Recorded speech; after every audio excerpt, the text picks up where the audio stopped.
dalam beberapa hadis bahwa Nabi sallallahu alaihi wasallam selalu minta perlindungan kepada Allah dari azab kubur. Allahumma inni a'udzubika min azabil qabri wa azabin nar. Ya Allah, aku mohon kepadamu, mohon perlindungan kepadamu dari azab kubur, dari fitnah kubur, dari azab kubur dan azab api neraka. Jadi kalau di alam kubur sudah ada aman, itu alamat lah nanti di akhirat itu ada aman juga. Tapi kalau dalam kubur itu sudah aman, nyaman, nikmat, itu pertanda lah nanti dia di alam akhirat dia bakal nyaman. Jadi di antara yang dapat naungan nanti, yang pertama sekali kata Nabi, imamun adilun, pemimpin yang adil. Maka jadi pemimpin itu harus adil. Mulai dari pemimpin yang paling atas, paling tinggi, pemimpin negara sampai ke pemimpin rumah tangga. Di antara yang 7 itu imamun adil. Ya. Jadi kalau pemimpin itu adil, dia aman dia di akhirat besok tuh. Dapat lindungan, dapat naungan Allah Subhanahu wa taala. Yauma la zilla illa zillu. Pada hari itu tak ada lagi, tak ada perlindungan, tak ada naungan kecuali perlindungan Allah Subhanahu wa taala. Allahumma salli salatan kamilah wa sallim salaman tamman ala sayyidina Muhammadin alladhi tanhallu bihi al-uqad wa tanfariju bihi al-kurab wa tuqadha bihi al-hawaij wa tunalu bihi al-raghaib wa husnul khawatim ويستسقى الغمام بوجهه الكريم وعلى آله وصحبه بكل لمحة ونفس بعدد كل معلوم لك. السلام عليكم ورحمة الله وبركاته. بسم الله الرحمن الرحيم. بسم الله ما شاء الله لا يسوق الخير إلا الله. بسم الله ما شاء الله لا يصرف السوء إلا الله. بسم الله ما شاء الله وما بكم من نعمة فمن الله. بسم الله ما شاء الله لا حول ولا قوة إلا بالله. الحمد لله والصلاة والسلام على رسول الله وعلى آله وصحبه ومن والاه ولا حول ولا قوة إلا بالله. رب اشرح لي صدري ويسر لي أمري واحلل عقدة من لساني يفقهوا قولي. علم الإنسان ما لم يعلم. Ma'asyiral muslimin rahimakumullah. Kita awali sebagaimana biasa pengajian kita dengan membaca bersama-sama selawat nariyah. Bismillahirrahmanirrahim. Allahumma salli salatan kamilah wa sallim salaman tamman ala sayyidina Muhammadin alladhi تنحل به العقد وتنفرج به الكرب وتقضى به الهوائج وتنال به الرغائب وحسن الخواتم ويستسقى الغمام بوجهه الكريم وعلى آله وصحبه في كل لمحة ونفس بعدد كل معلوم لك. اللهم صل صلاة كاملة وسلم سلاما تاما على سيدنا محمد الذي تنحل به العقد وتنفرج به الكرب وتقضى به الهوائج وتنال به الرغائب وحسن الخواتم ويستسقى الغمام بوجهه الكريم وعلى آله وصحبه في كل لمحة ونفس بعدد كل معلوم لك. Bismillahirrahmanirrahim. Malam ini pengajian kita adalah tentang al-iman bil yaumil akhiri. Iman kepada hari akhir. Salah satu rukun iman adalah percaya kepada hari akhir. Dalam kitab Aqidatul Awam, Sayyid Ahmad Marzuki Al-Maliki menyebutkan imanuna biyaumin akhirin wajab wa kullu ma kana bihi minal ajab. Hukumnya kita beriman dengan hari akhir adalah wajib, dan juga dengan segala kejadian luar biasa yang ada pada hari itu. Jadi kita berkewajiban mempercayai, beriman akan adanya hari akhir, hari kemudian. Dan juga wajib kita mempercayai bahwa nanti dalam rangkaian hari akhir itu ada kejadian-kejadian yang luar biasa yang mesti kita alami, mesti kita tempuh nanti. Itulah namanya di sini diistilahkan dengan kejadian luar biasa yang nanti semuanya akan terjadi pada hari akhir itu. Dan ini wajib juga kita percayai. Syekh Tahir bin Saleh Al-Jazairi dalam kitabnya Al-Jawahirul Kalamiyah, beliau menulis buku tentang tauhid ahli sunnah wal jamaah dalam bentuk soal jawab. Mal yaumul akhir wa ma ma'nal iman bihi. Apakah hari akhir itu dan apa makna beriman kepada hari akhir itu? Apa maknanya beriman kepada hari akhir itu? Beliau jawab dalam kitabnya tadi. Jadi kitab ini bagus, soal jawab kitabnya itu. Udah buat pertanyaan, bawahnya jawab. Al-yaumul akhir fahuwa yaumun azimul ahwal. Hari akhir itu adalah hari yang sangat mencekam. Azimul ahwal, juga sangat dahsyat keadaannya. Sangat mencekam, sangat dahsyat. Tusibul atfalu, sampai-sampai anak kecil di saat itu menjadi beruban rambutnya. Wah, budak kecil beruban. Saking kan dahsyatnya hari itu. Ya, mana tu? Idealnya anak kecil tu belum beruban orang tua. Ini dah anak kecil beruban. Saking kan dahsyatnya hari akhir itu. Taqumun nasu fihi min quburihim. Di hari itu pula manusia dibangkitkan dari kuburnya. Semua umat manusia, sejak dari Nabi Adam dulu sampai ke akhir zaman nanti akan bangkit dari kubur. Yang mati di lautan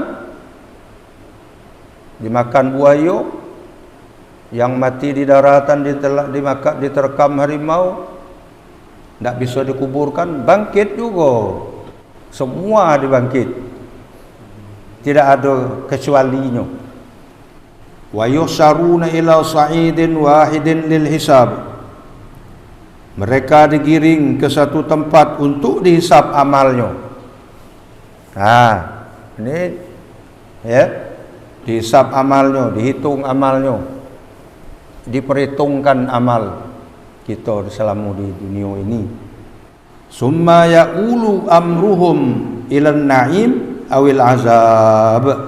Kemudian masing-masing mereka ditentukan apakah tempatnya di surga yang penuh kenikmatan atau di neraka tempat azab dan siksaan. Jadi dua pilihan itu nanti pada hari akhir itu, apa di surga, apa neraka, apa dapat kenikmatan, apa dapat azab. Namun lepas dari dua itu tidak. Ya, pilihnya cuma dua. Ada surga, neraka. Ada yang masuk surga, tidak ada kenal-kenal dengan neraka. Ada masuk neraka dulu, baru masuk surga. Ada tak kenal dengan surga. Neraka itulah khalidina fiha abada. Orang kafir tak bakalan tak kenal dengan surga. Kalau orang mukmin yang asi, yang maksiat, banyak dosa, masuk neraka dulu. Nanti selesai hukumannya, tak berapa lamanya sesuai keputusan pengadilan. Kalau di dunia mungkin ada yang di penjara sekian tahun ya. Kaki bebas. Di sana macam itu juga diponis gitu. Itu wawasan tentang hari akhir itu ya. Jadi bayangkan dahsyatnya anak-anak kecil sampai beruban rambut. Itu. Wa ammal imanu bihi, apa pengertian kita percaya dengan hari akhir itu? Nah, ini penjelasannya oleh Syekh Tahir Al-Jazairi. Wa ammal imanu bihi, adapun makna beriman kepada hari akhir, wa huwa at-tasdiqu bi annahu la budda ayyatiya, yaitu meyakini, mempercayai ya, yakin, percaya apa? Bi annahu la budda ayyatiya, bahwa hari itu pasti akan datang. La budda, pasti. La budda itu tidak dapat tidak, mesti, pasti datang itu. Itu pertama ya. Jadi makna kita beriman kepada hari akhir, kita membenarkan, meyakini, mempercayai bahwa hari akhir itu pasti akan datang, pasti akan kita temui. Tak ada cerita hoax dah. Pasti itu. Yang kedua, wa ayyadhara fihi jami'u ma warada fil Qur'ani wal hadithi fi sya'nihi. Kita yakin, kita percaya bahwa hari akhir itu jelas terbukti segala macam berita yang disampaikan dalam Al-Quran dan hadis tentang keadaan hari itu. Dalam ayat Al-Quran banyak menjelaskan, mengisahkan tentang keadaan-keadaan nanti pada hari akhir. Begitu juga hadis-hadis Rasulullah. Dan itu semuanya terbukti kebenarannya. Kalau kita tidak percaya, keluar dari barisan orang mukmin. Maza ta'qidu fil yaumil akhir wa ma yata'allaqu bihi, apa yang harus kamu yakini tentang hari akhir dan apa yang berhubungan dengan dia. Nah, kali maknanya tadi, makna percaya kepada hari akhir itu tadi di atas tadi, bahwa kita meyakini, kita mempercayai bahwa hari akhir itu pasti tiba, pasti ada, pasti kita temui. Nah, itu. Apa yang engkau yakini tentang hari akhir, wa ma yata'allaqu bihi, dan apa-apa yang berhubungan dengan hari akhir itu. Kalau di atas tadi dalam kitab Aqidatul Awam itu, wa kullu ma kana bihi minal ajab, semua segala kejadian luar biasa yang ada pada hari itu. Apa dia itu? A'taqidu, kata Syekh Tahir bin Saleh Al-Jazairi menjawab pertanyaan itu, a'taqidu awwalan bisu'alil qabri. Jadi dalam rangkaian kita beriktikad, meyakini hari kiamat itu, hari akhir itu, dan apa yang terjadi, apa yang bakal terjadi, Apa hubungannya dengan hari akhirat itu? A'taqidu awalan, aku meyakini terlebih dahulu bisu'alil qabri. Jadi hal pertama yang ada hubungan dengan hari akhir itu adalah mati, ya, masuk dalam kubur, masuk ke dalam perut bumi. Jadi kita percaya pertama awalan bisu'alil qabri. Ini kita yakini bahwa nanti ada itu yang namanya pertanyaan kubur, ya, soal mungkar nakir. Jadi Tuhan perintahkan, tugaskan malaikatnya namanya mungkarun wa nakirun, mungkar dan nakir. Nah, itu akan menanyai orang-orang yang ada di dalam kubur, orang mati dalam kubur. Tapi jangan nak ngetes, gali kubur, masuk dalam kubur, datang tak malaikat mungkar nakir? Dia datang, dia tahu kita belum mati. Coba buat kubur dan elok masuk dalam tu. Datang tak malaikat mungkar nakir? Tak bisa dipeloloi malaikat tu. Tahulah dia, ini bukan orang mati tu. Tak bakal ditanya. Yang ditanya tu orang mati. Atau nak meloloi dia. Macam mana? Ada orang mati,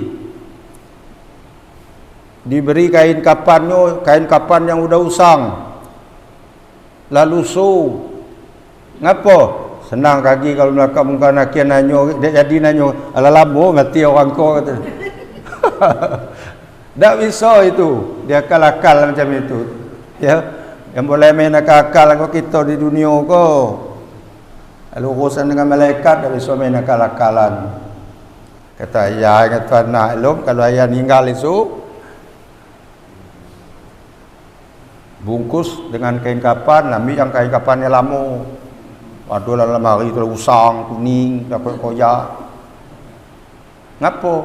Kaki senang, aman, malaikat muka nakir, tak nanya lagi. Pas dia masuk tengok, orang kau lah lama mati kau. Kain kapan ni lausang, tu ceritanya. Saya tahu tidak, saya tak tahu. Saya dapat cerita tu. Walaupun betul cerita tu tak bisa, dia akal-akal. Ngakal malaikat tak bisa. Pokoknya lurus bela, ya, jalan lurus, siratal mustaqim. Jadi kita percaya, jangan tak ya, percaya ada namanya soal jauh dalam kubur, ya. Marrabbuka, di antara pertanyaannya itu ada marrabbuka, siapa Tuhanmu, wa man nabiyuka, siapa nabimu, wa ma imamuka, imammu, pedomanmu apa, wa ma kiblatuka, kiblat engkau apa, nah, dan lain sebagainya. Jawabannya itu tidak perlu dihafal. Syamalam ngapal Allahu Rabbi Muhammadun Nabi, itulah dibaca terus. Masih mending kan kalau ngapal itu, mudah-mudahan lengket dia dalam hati kita. Ada pula yang akali lagi, tulis jawabannya Allahu Rabbi Muhammadun Nabi, tulis orang mati selipkan di kain kafannya. Apa kau? Lagi muka nakir bertanya lagi, senang dia narik jawabnya tu. Ya, itu contekan. Kalau contekan di dunia, di sekolah, madrasah, ada pertanyaan guru boleh nyontek. Malaikat tu kata saya tadi, malaikat tak bisa dia kakali, tak nak ditipu-tipu. Itu yang lolo-lolo pula ya, berfikir kesian lah tengok mak kau mati, ayah mati, tak dapat tidak jawab pertanyaan kubur lagi, buat lah jawabannya. Selip dekat tangan itu, kan dia macam kau orang mati dia tak. Selip seloko lagi. Apa tu lu? Kau jawab muka nakir. Lagi kalau ayah aku tanya muka nakir, senang dia buka rek. Kau jawab tak ada kena. Kapan kita beramal, ibadah, taat dengan Allah, patuh dengan perintah agama, banyak amal soleh, terjawablah itu. Susah.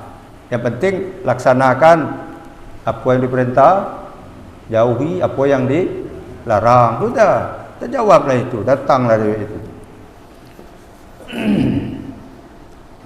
Itu pertama ya. Kenapa? Karena pertanyaan kubur itu awalnya hari akhir. Summa binaimihi au azabihi. Kemudian ada pula dalam kubur itu nikmat kubur. Ada lagi namanya azab kubur, ya. Jadi kemungkinan dua itu pasti ada dalam kubur. Ada namanya nikmat kubur, ada namanya azab kubur. Lapang kubur, ada namanya sempit kubur. Itu yang pertama. Summa yuhsarul ajsadu wa annal khalqa kama budi'a yu'adu. Kemudian aku meyakini setelah soalan pertanyaan kubur, ada lagi keyakinan bahwa nanti manusia semuanya dikumpulkan jasad-jasadnya, dan segala makhluk sebagaimana pertama kali diciptakan ia akan dikembalikan. Bangkit nanti, ya. Berapa lama di dalam kuburan itu dah tahulah, tergantung. Kalau dekat kiamat yang baru mati lagi dengan dalam kuburan itu. Kalau macam misalnya zaman Nabi Adam dulu meninggalnya, berapa lama untuk kiamat? Itu di alam penantian, ya. Sehari kau masuk kubur sebagai kiamat, bentar lah. Jadi alam kubur itu disebut alam penantian. Itu sudah awal itu, sudah awal hubungan dengan hari akhir. Ada lagi kita yakini dalam kitab ini sebutkan summa bil hisabi wal mizan. Aku meyakini adanya nanti di akhirat namanya hisab dan mizan. Hisab tu hitungan, ya. Mizan timbangan. Summa bi'ata'il kitab bil imma bil yamin wa imma bil shimal. Kemudian meyakini pula nanti pada hari akhir itu manusia ini, kita ini akan diberikan buku catatan harian yang ditulis oleh malaikat Raqib Atid. Boleh jadi terima dengan tangan kanan, dan boleh jadi ada yang menerima dengan tangan kiri. Yang menerima dengan tangan kanan itu alamatlah bakal selamat. Tapi kalau nerimanya dengan tangan kiri, itu alamatlah dia celaka. Mudah-mudahan kita nanti terima dengan tangan kanan. Makanya di dunia pun biasa kan apa hal dengan tangan kanan. Mudah-mudahan nanti berdoa nanti di akhirat kita nerima buku catatan kita dengan tangan kanan. Itu alamat bakal kita selamat. Itu, ya. Summa bis-sirati. Kemudian meyakini lagi, percaya lagi apa hal yang sesuatu yang ada hubungannya dengan hari akhir, ada namanya sirat. Titian, jembatan. Kemudian apa lagi? Tsumma bidukhulil mu'minin al-jannata darun na'im. Meyakini pula orang-orang mukmin akan masuk ke dalam surga, rumah tempat kenikmatan. Wa dukhulil kafirin jahannama darul azabil alim. Dan masuknya orang mukmin, masuknya orang kafir ke dalam neraka jahanam, tempat siksaan yang amat pedih. Semuanya inilah yang disebut dengan kejadian-kejadian yang luar biasa yang terjadi nanti pada hari akhir. Yang diawali dari mana? Diawali dari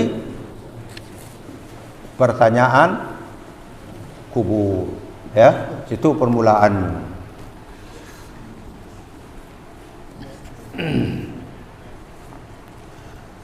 Kita buka lagi penjelasan sedikit berkenaan hal-hal yang menakjubkan ini.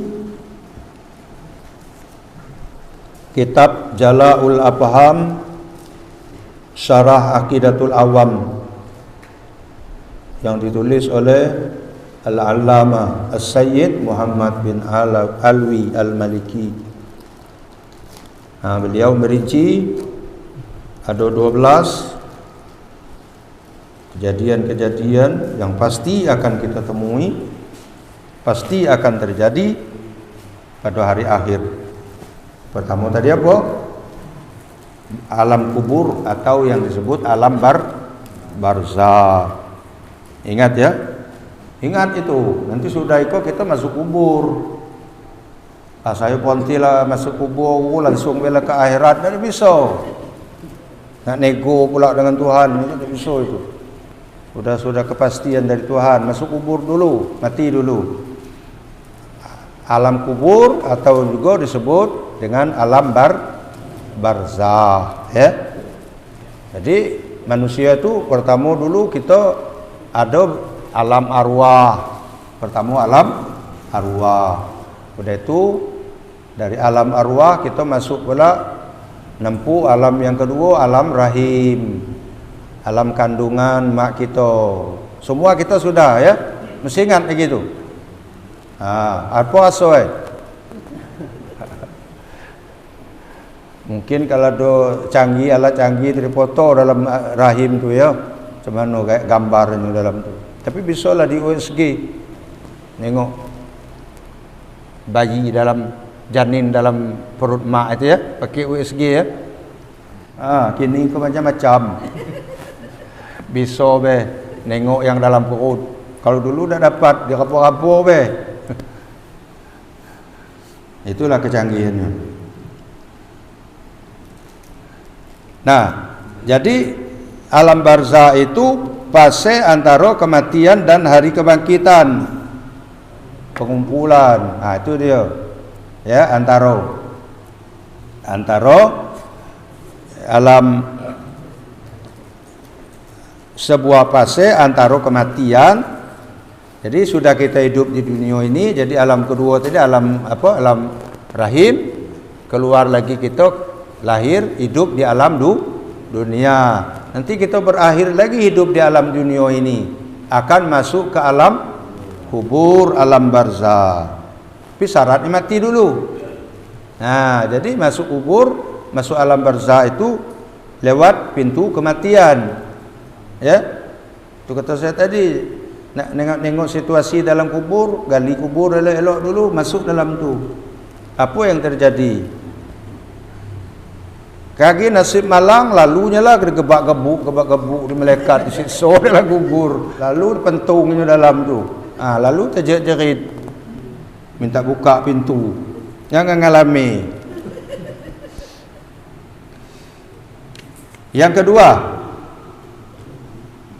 jadi surat Al-Mu'minun menjelaskan wa min waraihim barzakhun ila yaumi yub'atsun, dan di hadapan mereka ada dinding sampai hari mereka dibangkitkan. Al-Mu'minun ayat 100. Nah, itulah keterangan tentang alam barzah itu. Yang kedua, pertanyaan kubur tadi, pertanyaan di alam kubur,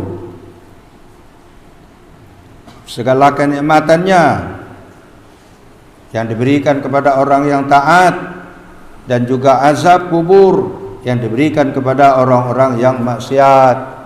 Maka itu kita doakan kalau ada orang yang meninggal, ya Allah ampunilah segala dosa-dosanya, Allah maghfirlahu, Allah maghfirlaha, ya, warhamhu, sayangilah dia, wa'afihi, wa'fu anhu, ya, maafkanlah kesalahannya, ampunilah dosa-dosanya. Sudah tu kita doakan lagi, ya Allah Tuhanku, jauhkanlah dia dari siksa kubur, Jadi kalau kuburnya sebagai taman dari taman surga, rawdatun min riyadil jannah. Nah itu kita doakan. Itulah yang dapat kita bantu kepada orang yang sudah mati. Dalam surah Al-Ghafir, surah Ghafir ayat 46, Allah berfirman, An-naru yu'raduna 'alaiha ghuduwan wa ashiya. Kepada mereka dinampakkan neraka pada pagi dan petang dalam kubur itu. Wa yauma taqumus sa'atu adkhilu ala fir'auna asyaddal azab. Dan pada hari terjadinya kiamat dikatakan kepada malaikat, masuklah Fir'aun dan kaumnya ke dalam azab yang sangat keras.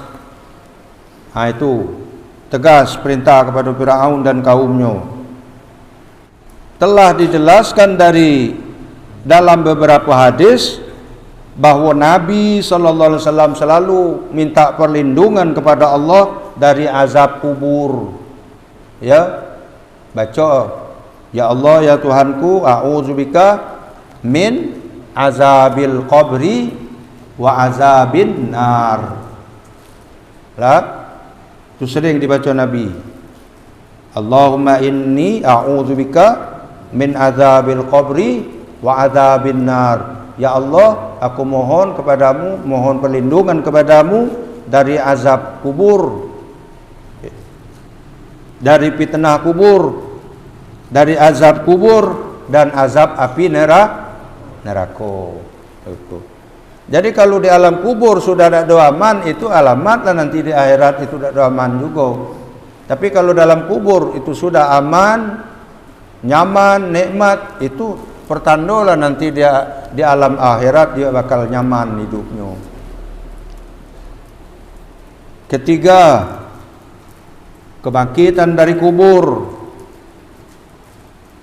Summa innakum yaumal qiyamati tub'asun. Semua nanti akan dibangkitkan. Kemudian sesungguhnya kamu sekalian akan dibangkitkan dari kuburmu di hari kiamat. Jadi bangkit dari kubur semua. Kata saya tadi, termasuk yang mati di dalam, dibuang ke laut mungkin, mati di kapal, tidak mungkin dikuburkan di tanah, atau memang matinya ditelan ikan hiu atau buaya, kan ada lagi itu, hancur, bangkit juga. Yang dikira tak bangkit lagi, kalau macam tu terjun bela ke laut, biar mati tangkap buaya. Ngapo? Biarlah mati tangkap buaya, besok aman tak juga. Tak bisa ngelak itu. Tetap pasti dibangkitkan, atau ditelan, dimakan harimau singo, hancur dulu. Bangkit juga. Ini dia. Summa innakum yaumal qiyamati tub'asun. Minha khalaqnakum wa minha nu'idukum, ya, wa minha nukhrijukum taratan ukhra. Dari tanah kita dijadikan, ke dalam tanah kita masuk, dan nanti dari tanah pun kita dikeluarkan. Itu, ya. Yang keempat, kumpul di mahsyar. Ini kejadian juga yang ajaib, yang menakjubkan, yang menggemparkan nanti, yang menghebohkan kita nanti pada hari kiamat, namanya kumpul di padang mahsyar. Pengumpulan segala jasad ke tempat berkumpul pasca kebangkitan. Sudah bangkit semuanya. Jadi mulai dari zaman musim Nabi Adam dulu sampai ke akhir zaman, akhir nanti sebelum kiamat. Nah itu nanti kumpul, bangkit, kumpulkan di suatu padang, namanya padang mahsyar.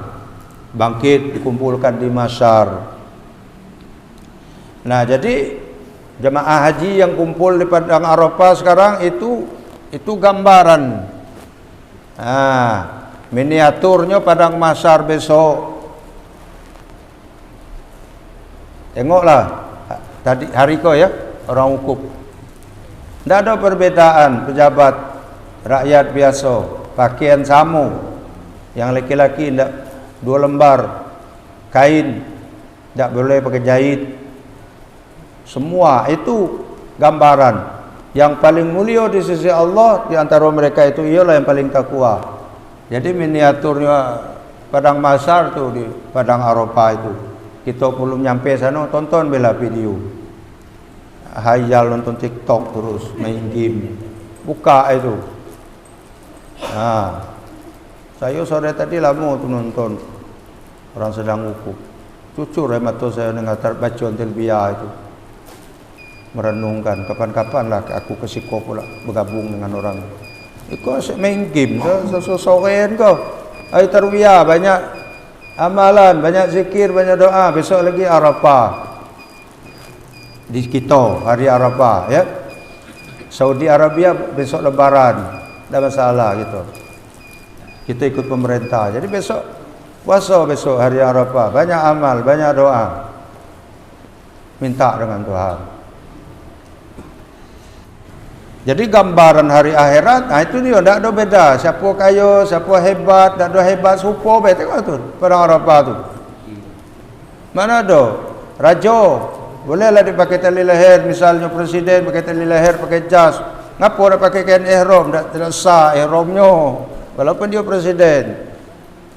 Kecuali yang nak mandir itu pakai rompi, itu petugas. Dia nak ngajuan haji dah, dia panitia ya. Ikut dah. Ada seorang presiden aku buntilah pakai ihram supo dengan banyak tu, aku kan presiden, aku gagal. Kejas lah. Tali leher gagal dikit mentereng dikit. Tak laku. Tak terima ihramnya tu. Akhirat besok macam tu juga. Mana presiden? Limanil mulkul yaum, kata Tuhan. Siapa aja hari kau? Lillahil wahidil qahhar. Siapa raja hari kau? Tak berkutik lagi. Biar dia jadi raja semua hidup. Tak ada berkutik. Nunjuk tangan saya anda. Kecil manggai. Itu. Dalam Fatihah apa?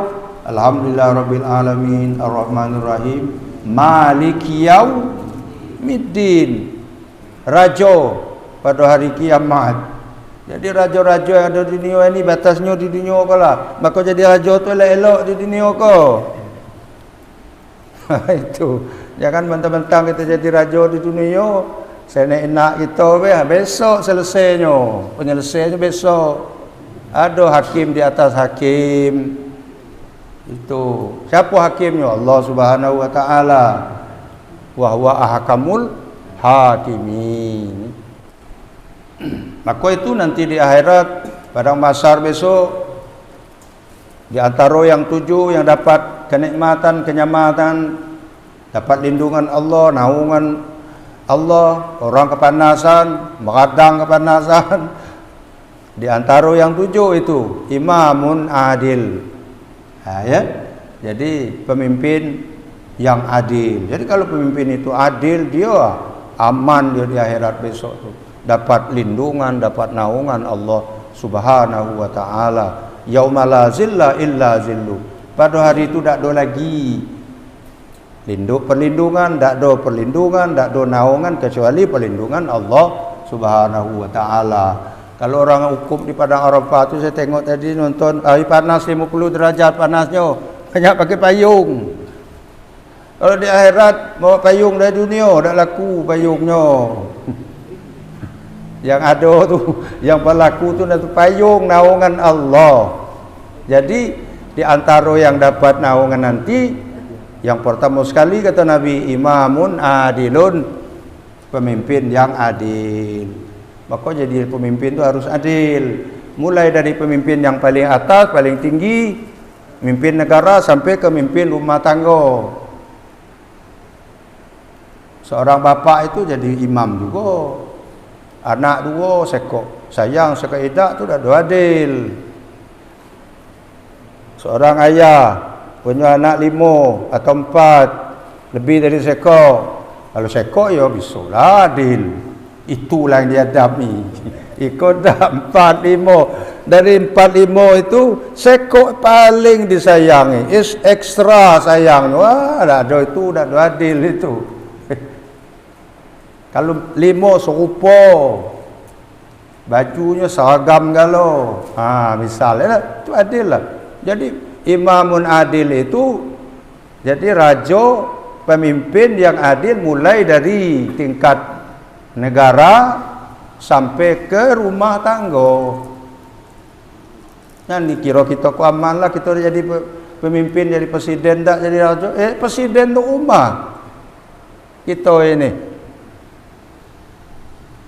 Naik lagi RT, RW, RT, naik lagi lurah, itu pemimpin lah tu. Lalu berlaku adil, insya-Allah aman. Itu. Apa lagi? 4, syafaat, pertolongan. Sering kita nyebut syafaat Nabi. Syafaat tu maknanya pertolongan. Kalau bakal kita tu agak saro dikit atau keingat, itulah syafaat namanya di akhirat, syafaat, ya. Nah, kata Al-Allama Sayyid Muhammad Alwi Al-Maliki dalam kitabnya ini ada beberapa macam syafaat. Jadi ada tingkat-tingkatnya, macam-macam syafaat.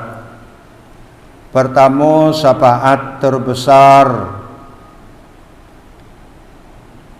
yaitu syafaat yang diberikan oleh Rasulullah sallallahu alaihi wasallam ketika penentuan keputusan dengan tujuan untuk memberikan ketenangan kepada mereka, kepada seluruh makhluk dari rasa takut dan kesulitan di tempat berkumpul padang mahsyar, resah gelisah, lama ngumpul, belum diadili.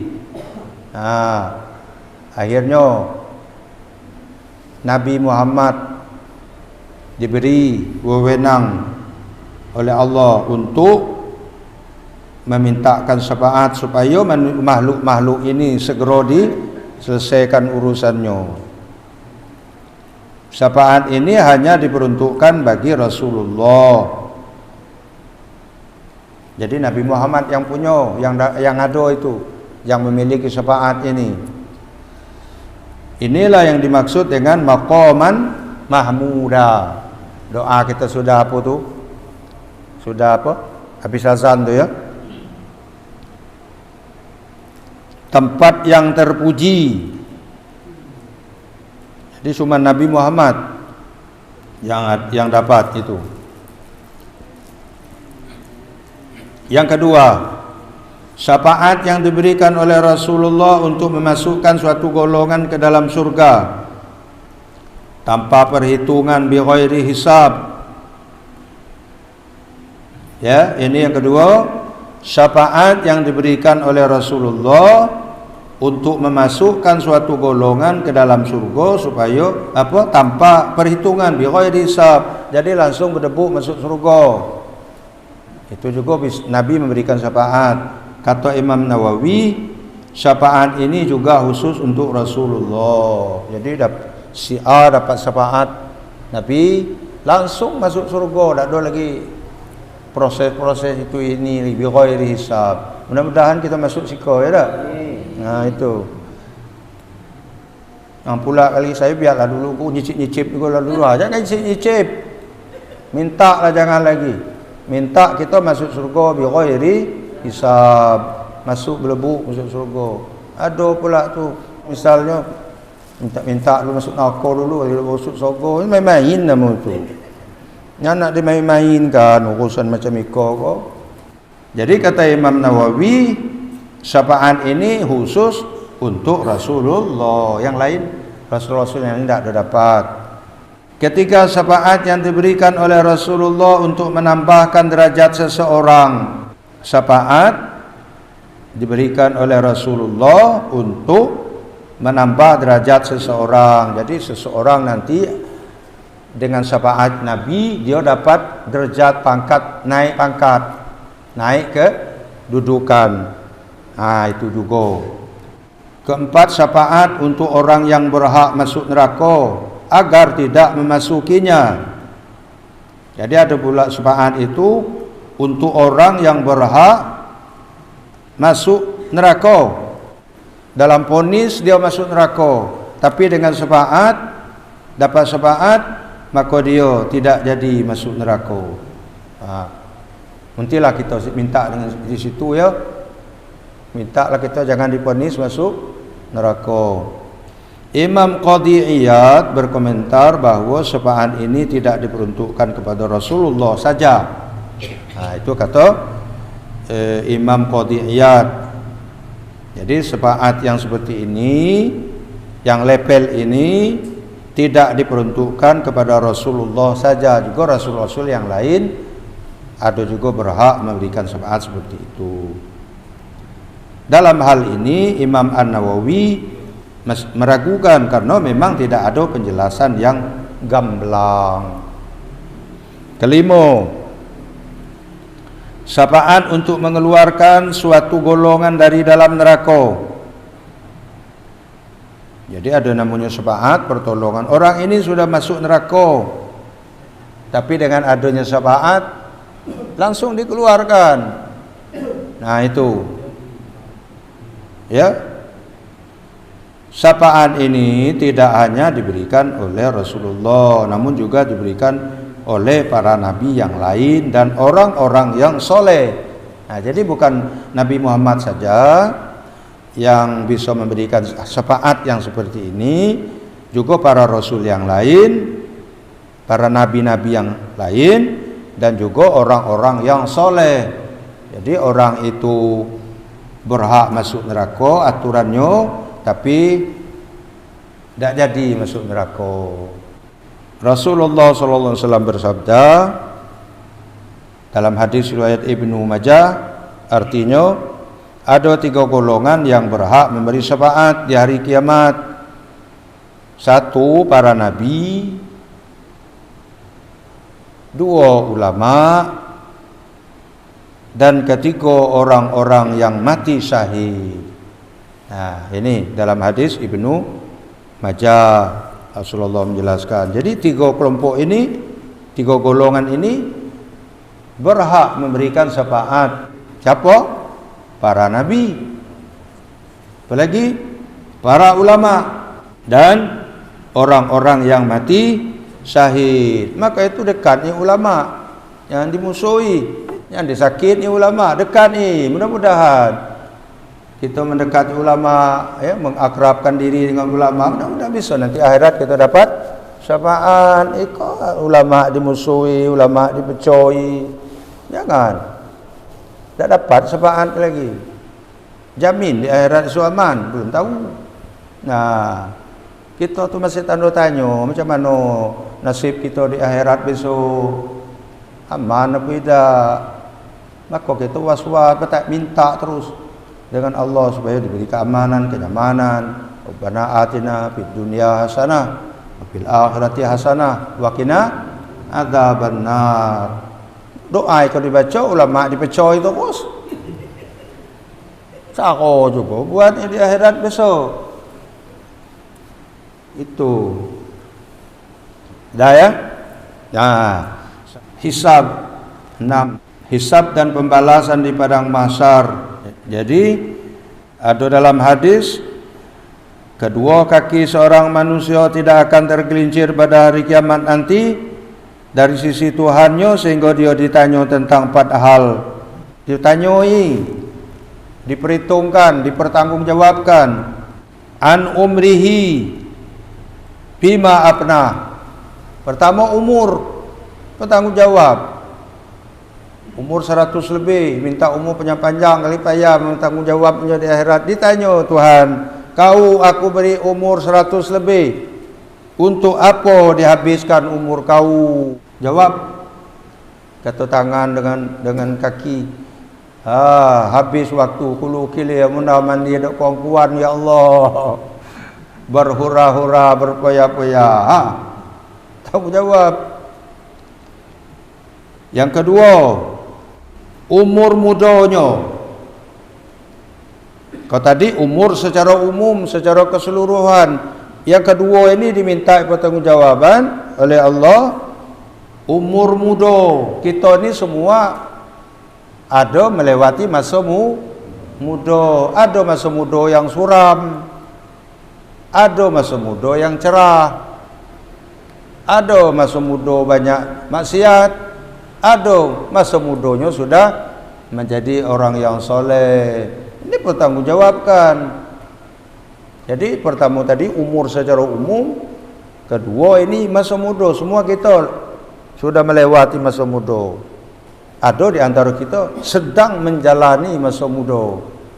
Macam saya kau lah lewat, lah selamat tinggal masa muda, lah 70, masa muda kau lagi, muda kau lagi. Ya kalau banding 80 masih muda saya.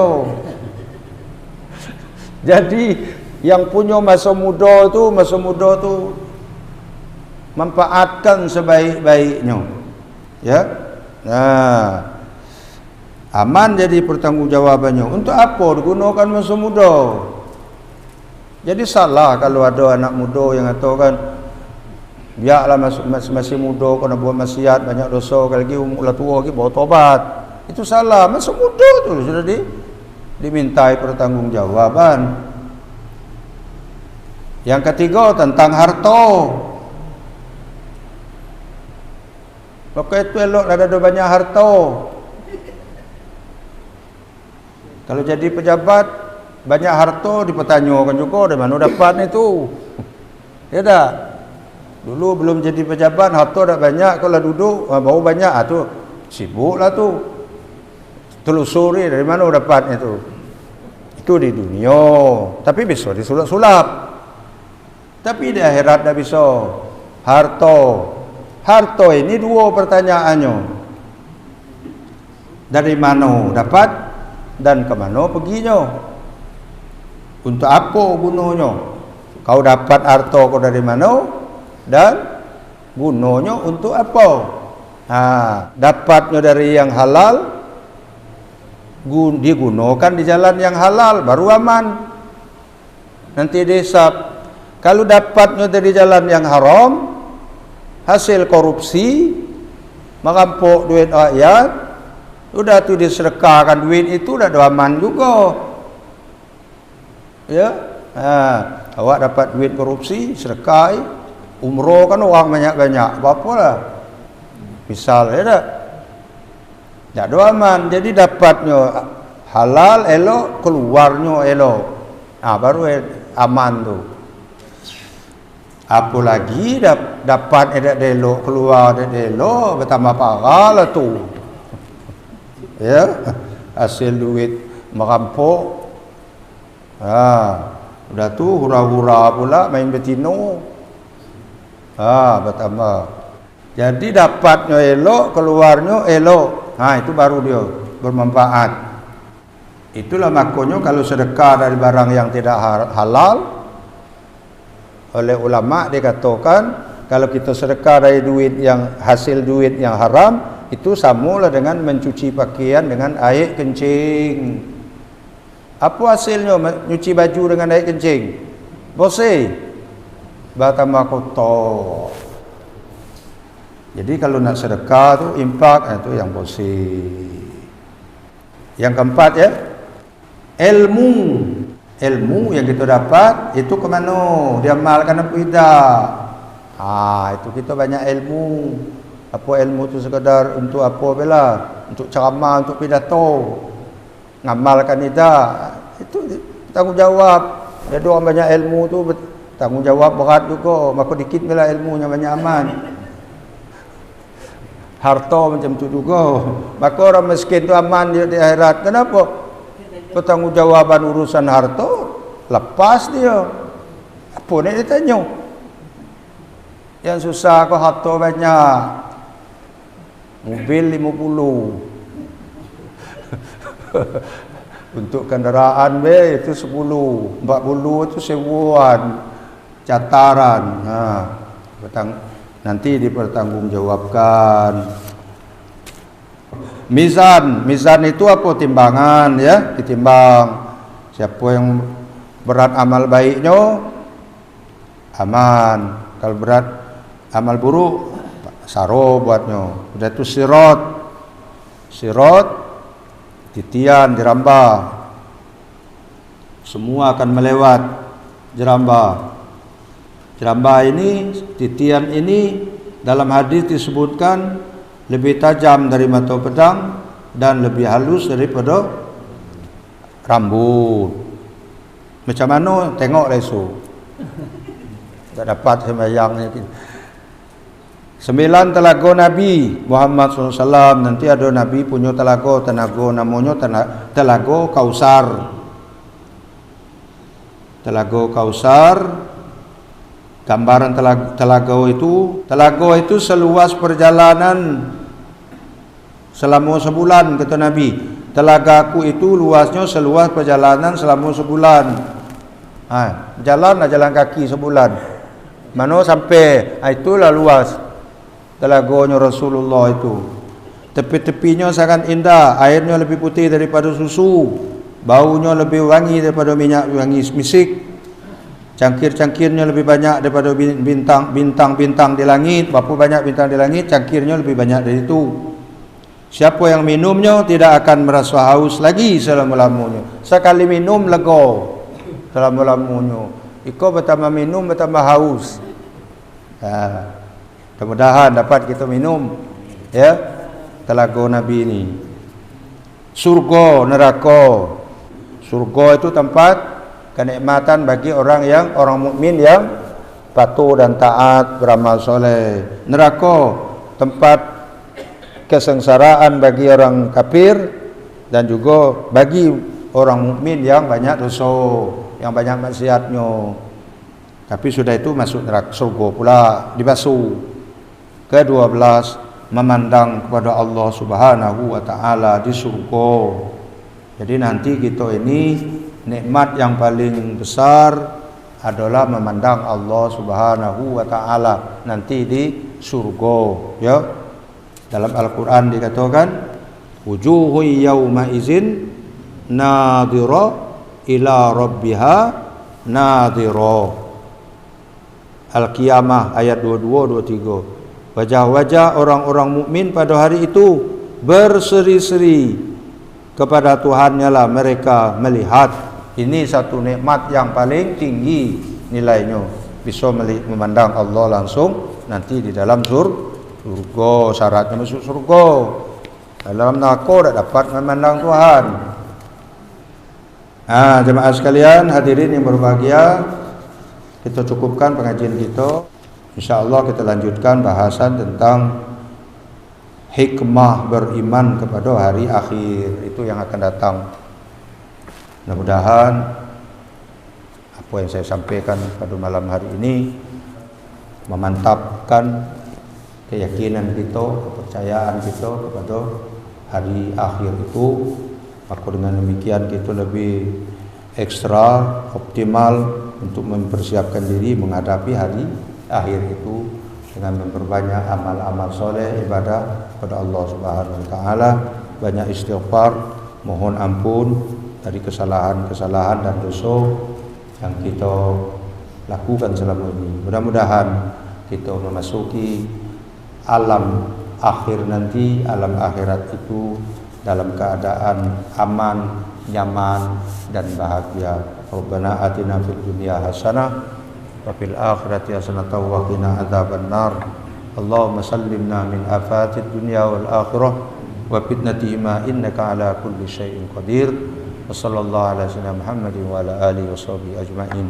Subhana rabbika rabbil izzati amma yasifun wa salamun alal mursalin walhamdulillahi rabbil alamin. Subhanakallahumma wa bihamdika asyhadu an la ilaha illa anta astaghfiruka wa atubu ilaik. Subhanakallahumma wa bihamdika asyhadu an la ilaha illa anta astaghfiruka wa atubu ilaik. Subhanakallahumma wa bihamdika asyhadu an la ilaha illa anta astaghfiruka wa atubu ilaik. Assalamualaikum warahmatullahi wabarakatuh.